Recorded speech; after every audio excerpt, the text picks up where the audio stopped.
Hey guys, welcome back to my channel. I have a review for you today. Sorry that I'm looking like this. I just had yoga and it kicked my ass. Okay, so namaste bitches.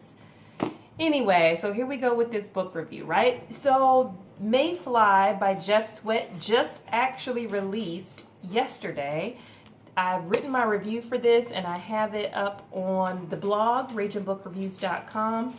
So you can catch my written review there, which goes a little bit more in depth than the videos, but you know, it depends on what you like. You either like to read about the book or you like to see somebody talk about the book. Either way, I'm gonna give you both. So let's talk about Mayfly. Mayfly is a YA apocalyptic fiction, and it's written from this concept that all the adults have been killed by a mysterious plague, and therefore the only ones living are children. And once they reach the age of 17, they mysteriously die as well. So the kids are trying to figure out why, well, I should say one child, Gemma, is trying to figure out why, and then she starts building up her ragtag group of friends into this idea that she can find what's going on. And so she meets Pico, which is an exile from another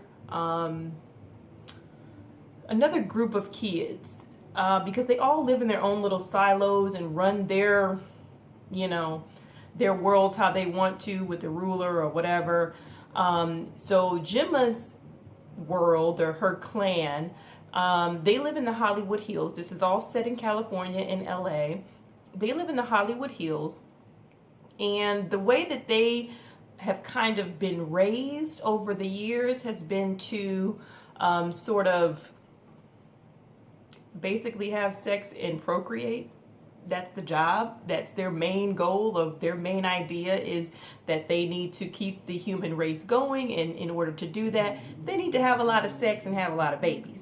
And of course, if they die by 17, so you can get the idea that there's a lot of underage sex, drinking, sometimes rape. There's a lot of uncomfortable things in this book when you think about the age of the kids and kind of what they're going through.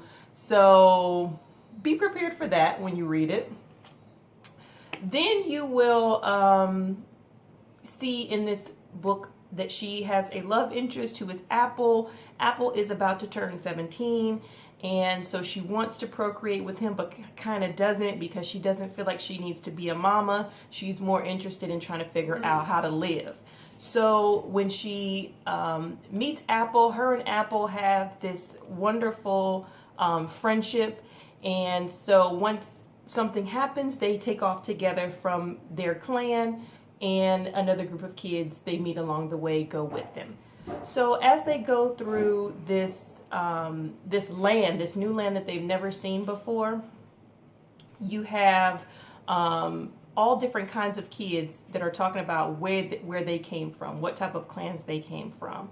So you'll learn a little bit about what the world is outside of Gemma's own world as you read this book, and it is kind of crazy.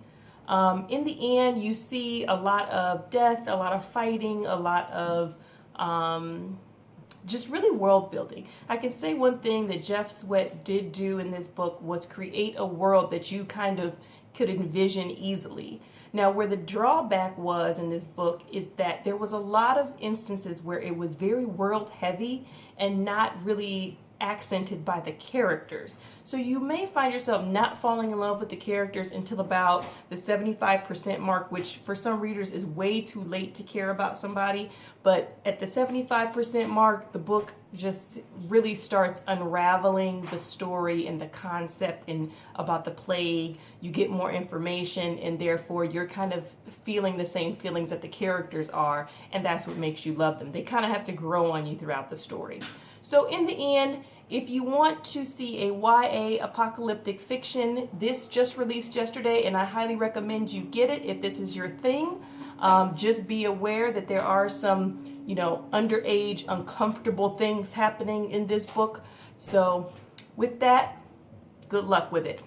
So I gave that book 3.75 stars out of 5. You can read that on the blog, rageandbookreviews.com. And make sure to like, subscribe, and comment below. See you guys next time.